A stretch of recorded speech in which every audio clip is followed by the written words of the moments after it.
The most dangerous form of weakness is not the kind a man can see. The weakness a man can see, the physical limitation, the acknowledged fear, the recognized gap in capability, is a weakness that at least exists within his awareness, which means it exists within the domain of problems he could theoretically address. The weakness this video is about is categorically different. It is the weakness that operates beneath the threshold of conscious recognition, sustained by a set of psychological mechanisms specifically designed to prevent the man carrying it from ever accurately identifying what he is carrying. These men are not stupid. They are not without ambition in the conventional sense. Many of them are articulate, socially functional, and capable of impressive performance within narrow and carefully selected domains. What they share is a specific and consistent pattern, a set of behaviors, rationalizations, and identity structures that keep them exactly where they are, while generating continuously and convincingly the internal experience of a man who is simply waiting for the right moment to become what he is capable of becoming. That moment never arrives. Not because the circumstances never align, but because the psychological architecture that is keeping them weak is the same architecture that will reinterpret every circumstance, favorable or unfavorable, as a reason why this particular moment is not yet the right one. Machiavelli had no patience for this type of man, not because he was cruel, but because he was accurate. He understood that the man who could not see his own weakness was a man who had made himself permanently available for exploitation by everyone around him who could. The first and most foundational mechanism keeping weak men weak is the construction and maintenance of a self-narrative so consistently flattering that it insulates the man inside it from the accurate feedback that would be required to produce genuine change. This narrative is not built through a single conscious act of self-deception. It is assembled incrementally across years through the accumulation of interpretations, each one small, each one individually defensible, each one selected from the available interpretations of events because it preserves the ego's preferred version of the man's story. The failed project was not the result of insufficient effort or capability. It was the result of circumstances that no reasonable person could have navigated successfully. The relationship that ended badly was not the product of his own behavioral patterns. It was the product of the other person's failures. The career that has not developed as he once imagined it would is not the consequence of choices he made or risks he declined. It is the consequence of a system that does not adequately recognize or reward his particular form of intelligence. Each of these interpretations may contain a grain of truth. They are selected not because they are the most accurate available, but because they are the most comfortable, because they preserve the self-concept while outsourcing the failure entirely to external factors that the man in question had no control over and therefore bears no responsibility for addressing. Machiavelli called this pattern by its functional name, the prince's refusal to hear the truth about his own position, which he identified as the single most reliable predictor of eventual collapse, regardless of every other advantage the prince possessed. The second mechanism is one of the most universally practiced and least examined forms of self-deception available to the human mind, the treatment of intention as a meaningful substitute for action. The weak man who does not know he is weak lives in a perpetual state of imminent transformation. He's always about to begin the discipline that will change his physical condition. He's always on the verge of pursuing the opportunity that will change his financial position. He is always planning the conversation that will change the dynamic in a relationship that has been unsatisfactory for years. The intention is genuine. The planning is often elaborate. The internal experience of a man who intends to do something significant is, neurologically, not dramatically different from the internal experience of a man who is actually doing it, which is precisely why intention functions so effectively as a substitute. It provides the psychological reward of progress without requiring the actual cost that progress demands. What distinguishes the weak man from the man who develops genuine strength is not the presence or absence of intention. Both may intend identical things. The distinction is in the relationship between intention and the threshold of action.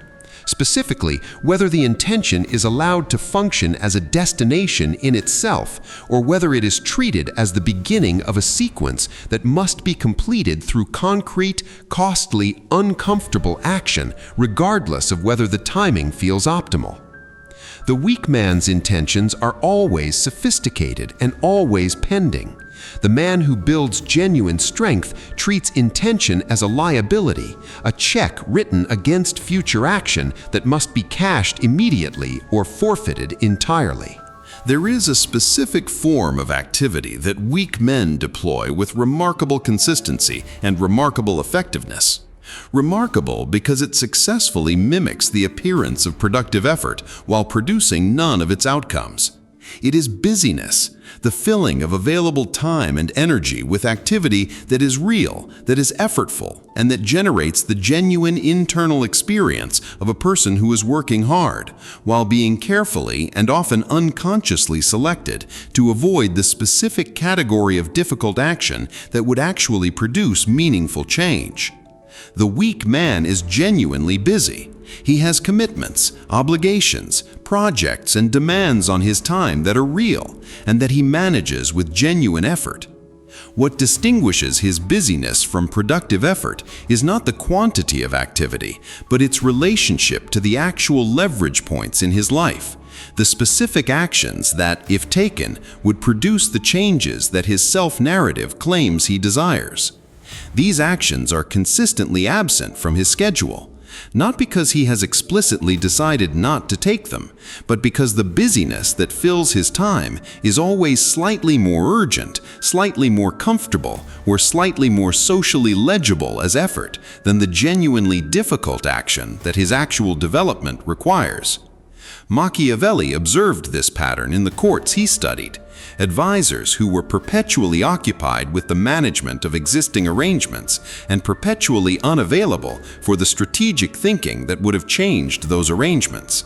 Their busyness was real. Its function, whether conscious or not, was the maintenance of a position that genuine strategic engagement would have required them to risk. No psychological mechanism operates in isolation, and the weak man's self-narrative does not sustain itself through internal resources alone. It requires and consistently finds a social environment that confirms and reinforces it.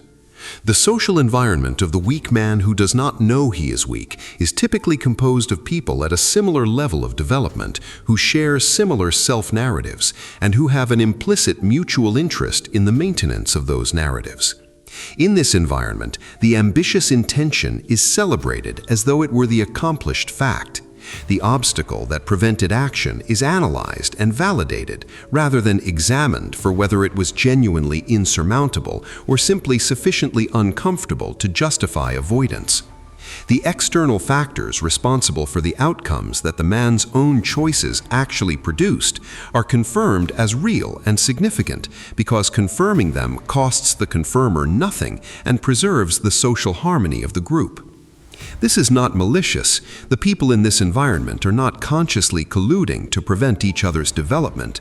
They are simply doing what social groups naturally do, maintaining the coherence and comfort of the shared environment by not introducing the accurate and uncomfortable feedback that would disrupt it. The cost is borne entirely by the individuals inside the environment, whose genuine development requires exactly the feedback that the environment is structured to withhold. Machiavelli's warning to the prince about the danger of surrounding himself with people who told him what he wanted to hear rather than what he needed to know was not a warning about dishonest advisors.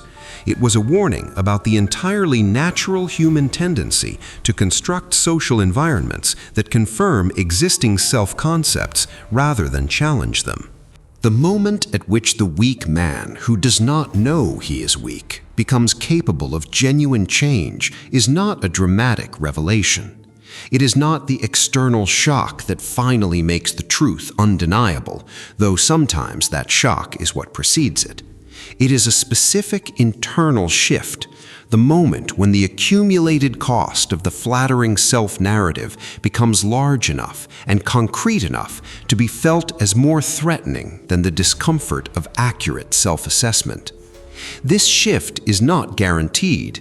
Many men never reach it, not because the evidence was insufficient, but because the psychological infrastructure for processing that evidence accurately was never built, and because the social environment consistently provided alternative interpretations that made accurate processing unnecessary. For the men who do reach it, what follows is not comfortable and not quick. The accurate assessment of where one actually is versus where the self-narrative claimed one was headed requires the simultaneous dismantling of an identity structure that has been under construction for years. Every rationalization that insulated the self-concept from accurate feedback must be examined and released. Every external factor that was assigned responsibility for outcomes that one's own choices produced must be honestly reassessed. Every intention that was treated as equivalent to action must be recognized as the unexecuted check it actually was. This process is, by any honest measurement, one of the most uncomfortable experiences available to a human being. It is also, by the same measurement, the only process by which the specific form of weakness this video has described can be genuinely and permanently addressed. Machiavelli's prince, who could conduct this assessment honestly, who could look at his actual position without the distortion of the preferred narrative, was the prince who had the only genuine foundation available for building something real. Everything else was construction on sand, regardless of how sophisticated the architecture above it appeared.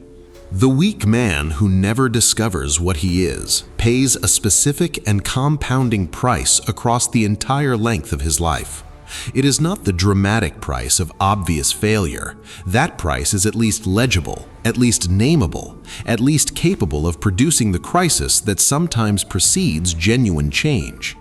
It is the quieter and in many ways more total price of a life lived consistently below its actual capacity, of capability that was always present and never fully deployed, of opportunities that arrived and were not recognized or not taken, of a version of the man that existed in potential across an entire lifetime and never fully materialized because the psychological mechanisms that kept him comfortable also kept him exactly where he was. Machiavelli did not write for these men. He wrote for the men who could hear what he was saying, who had sufficient honesty and sufficient courage to look at the accurate description of their own position and use it as the foundation for something different. The description in this video is uncomfortable because it is meant to be, not to produce shame, which is useless, but to produce the specific quality of recognition that is the prerequisite for genuine change. If any part of what has been described here has the particular discomfort of something recognized rather than merely heard, that recognition is the most valuable thing this video can offer. Not the recognition itself, but what you choose to do with it in the hours and days that follow before the self-narrative reassembles itself and the moment passes.